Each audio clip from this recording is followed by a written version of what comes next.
Hello everyone, my name is Daniela Gomez and today I'm going to be presenting density for you. So what is density? Density is defined as a physical property that measures mass per volume and is usually given in the units of grams per cubic centimeter. Density of common solid, liquids, and gases can be found in textbooks such as the Paris Handbook or online. The formula for density is rho equals mass over volume or m over v. So there are a lot of types of density, but I decided to focus on three. The first one is area density, which is just the mass over a two-dimensional area. The second one is linear density, defined as the number of atoms per unit length center in each atom. And the third one, which is one of the most used, is the relative density or specific gravity. This is the ratio of the density of a substance to that of a standard substance. So for example, density of water at 4 degrees Celsius is considered a standard substance and is used to compare solids and liquids. And the density is 1,000 kilograms per meter cube. And for air that is used in glasses, it's 1.2 kilograms per meter cube. So how does density vary? Density vary with respect to other properties such as temperature, pressure, depth, and salinity. So for temperature, as you heat up an object, the volume increases because the molecules are further apart, and this makes density decrease. So when you have 1,000 grams of water at 10 degrees Celsius, you have a volume of 1,000.3 milliliters. This is going to make your density be 0.9997 grams per milliliters.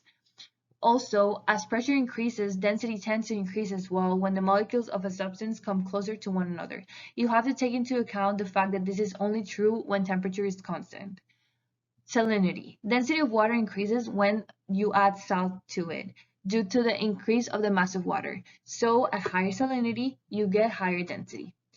And finally, depth. Increasing depth also increases density. As you go deeper, pressure increases and heavier materials such as iron are found in the earth.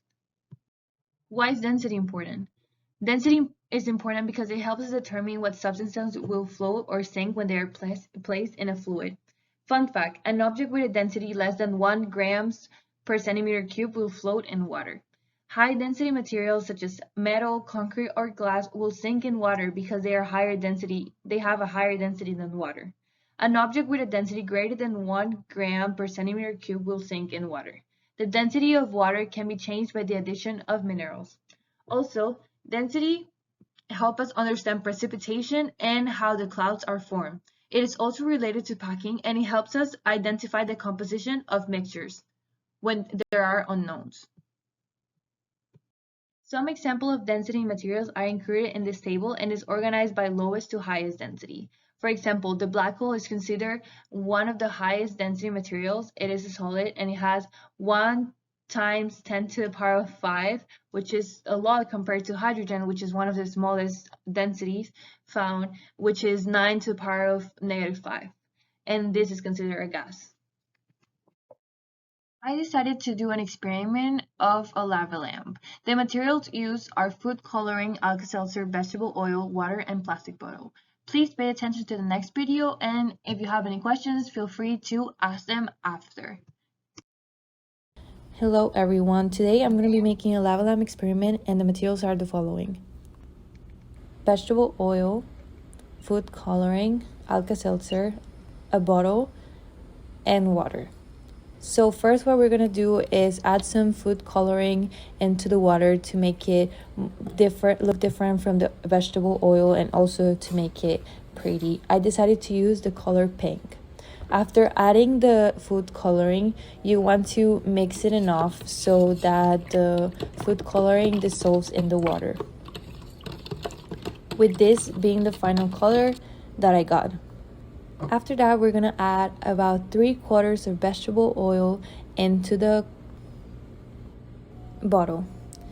After adding the vegetable oil, we will be adding the water with the food coloring just about a half an inch before the cup is full. Unfortunately, I did not make enough water, so I just added more oil instead. After that, you want to crush the Alka-Seltzer in about 2 to 3 parts each tablet, and then you're just going to add it into the solution. You can see how the bubbles start forming. Now you want to close the bottle after a few seconds have passed and the Alka-Seltzer starts dissolving, and then you just want to shake it a little bit just to see the final result. Thank you. Thank you for listening.